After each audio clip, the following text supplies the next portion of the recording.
All right, let's dive into the world of Tiger Mask. Okay. But, and this is important, not just the mask. We're going deep on the man, the legend, the story behind it all. Yeah. This document we have, all about the first Tiger Mask. Well, let's just say it takes us on a wild ride. It really does. International rivalries, championship wins, athleticism, you name it. This isn't just wrestling history, this is pop culture history. It's the journey of one incredible athlete. And what's so interesting about Tiger Mask, I think, is the manga. It throws this curveball right at the beginning. So you've got Tiger Mask, he's this villain, at least in America. Right. But when he comes back to Japan, this young boy, he sees him as a hero. It makes you think about the power of role models, you know? Yeah. Even the ones who aren't, well, traditional heroes. Absolutely. It challenges our ideas of good and bad, for sure. So how does this fictional character jump off the page and into the ring? That's where Satoru Sayama comes in. Okay. He becomes the first Tiger Mask. And his background, it's really key here. We're not talking about some random guy putting on a mask. Yeah, right. Sayama, he was known as, get this, the Bruce Lee of pro wrestling.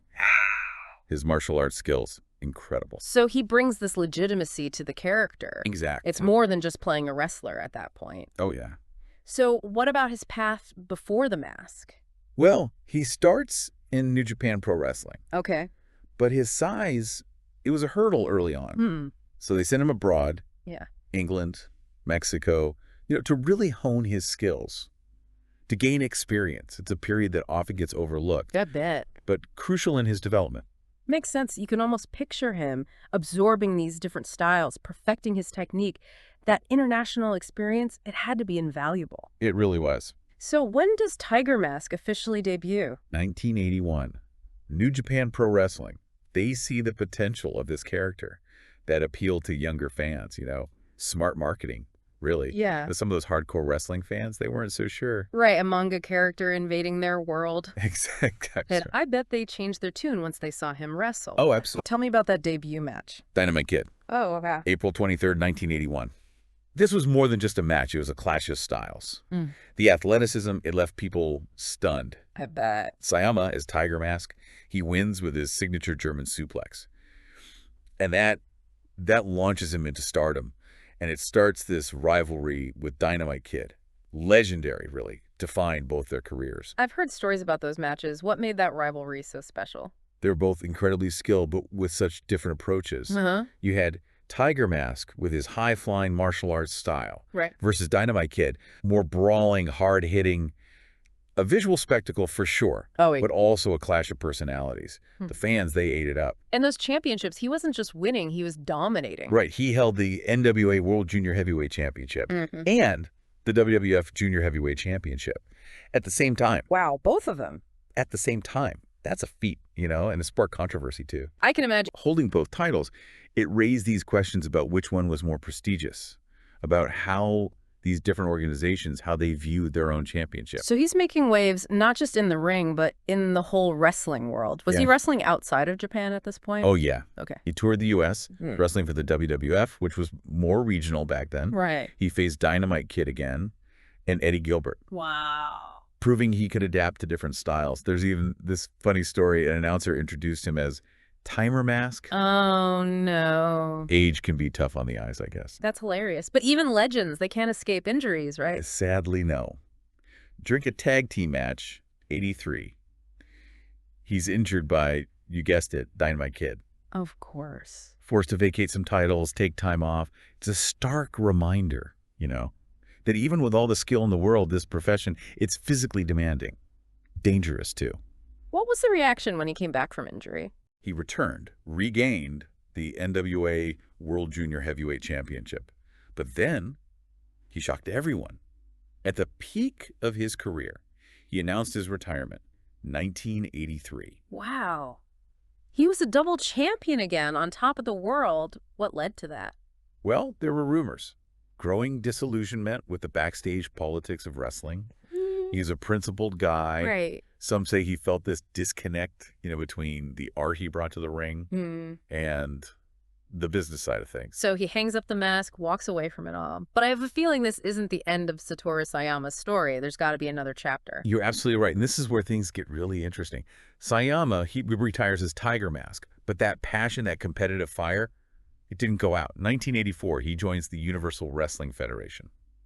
UWF. Hold on, didn't you say All Japan Pro Wrestling had the rights to Tiger Mask? Oh, that's right, they did. So Sayama, he had get created. First, he wrestled as, well, just the tiger, same colors as his old persona. Later, it was Super Tiger, but this time silver and purple attire. Okay, so like a new chapter, but still connected to his legacy. Exactly. What was the UWF all about?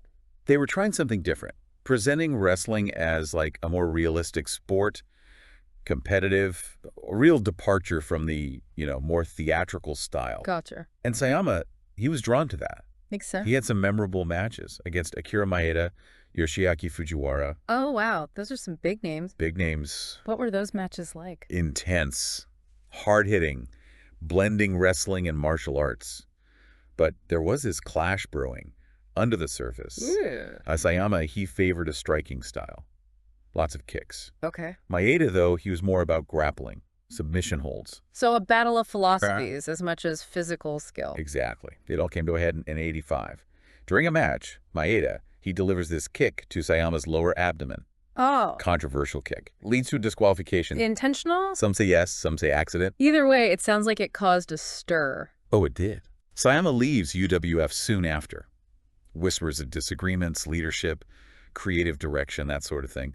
And without Sayama, well, UWF eventually folded. It's amazing how, those personalities, different approaches, they can shape an entire organization. For sure. A reminder that wrestling is driven by the people, their passions, their conflicts. Yeah. So what did Sayama do after UWF? Those experiences, they left him disillusioned. With wrestling? Yeah, with the wrestling industry. Yeah. He became pretty vocal about the staged nature of it all. Kayfabe. Right, that agreement between performers and the audience. Exactly. So he's breaking the illusion, exposing the secrets. He felt strongly about it. Yeah. That fans, they deserve transparency.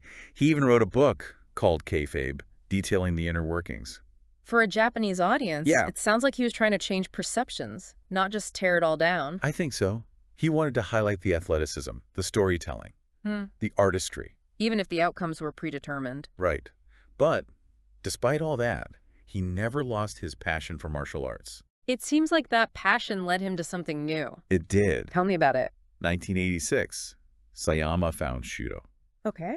A mixed martial arts organization. This wasn't just about fights. He was creating a system, blending his wrestling background with, well, realistic combat.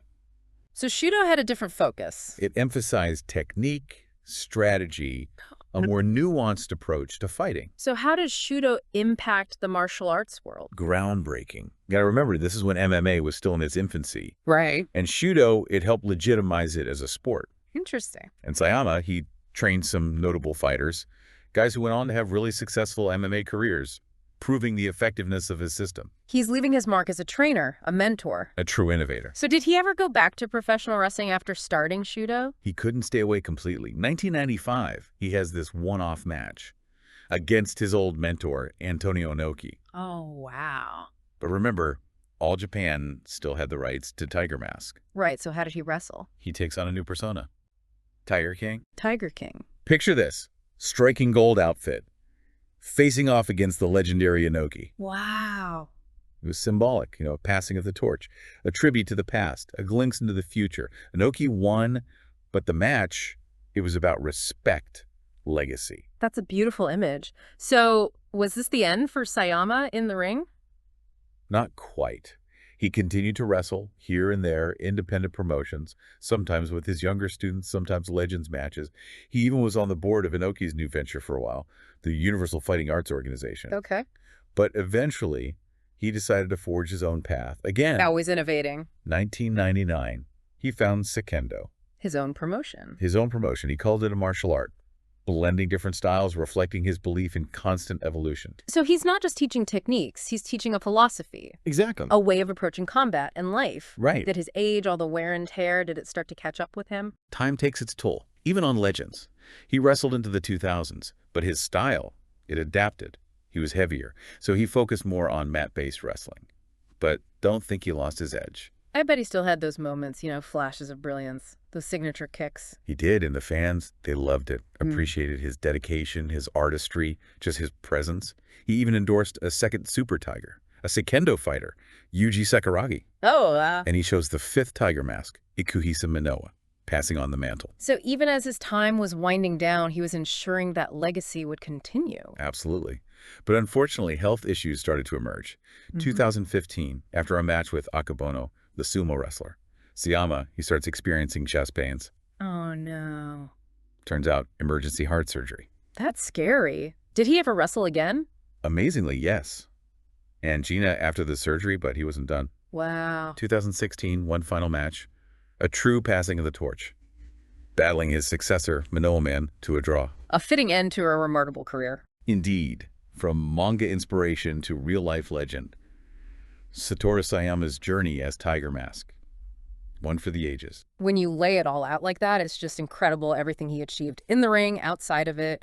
Wrestler, martial artist, innovator, mentor. What do you think is the most important takeaway from Sayama's journey? I think for me, it's that reminder. Even the most fantastical stories, they can have a real impact.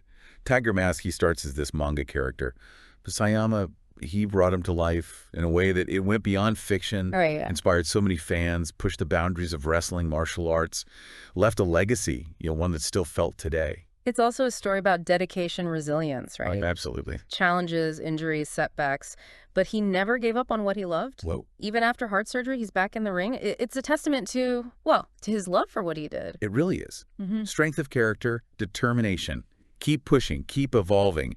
Sayama's story, it tells us, even when we face adversity, we can overcome it, achieve great things. He wasn't just a performer either. No. He was a visionary.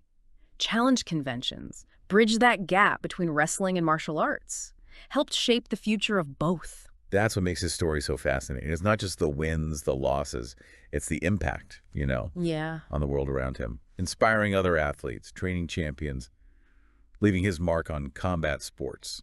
Makes you wonder, what other fictional characters could we bring to life in pro wrestling? We saw it with Tiger Mask. Right. The possibilities. Endless. That's a question for you, listener. It is. If you could pick any character, comic book, movie, video game, whatever, to step into that squared circle, who would it be? Think about it. Their skills, their personality, their story. What impact would they have on the world of wrestling? Imagine the storylines, the rivalries. The spectacle. Fun thought experiment, isn't it? It really is. It reminds us of the power of imagination, how fiction can spark creativity, inspire us to, well, push those boundaries. So keep those imaginations running wild, folks. And until next time, keep diving deep.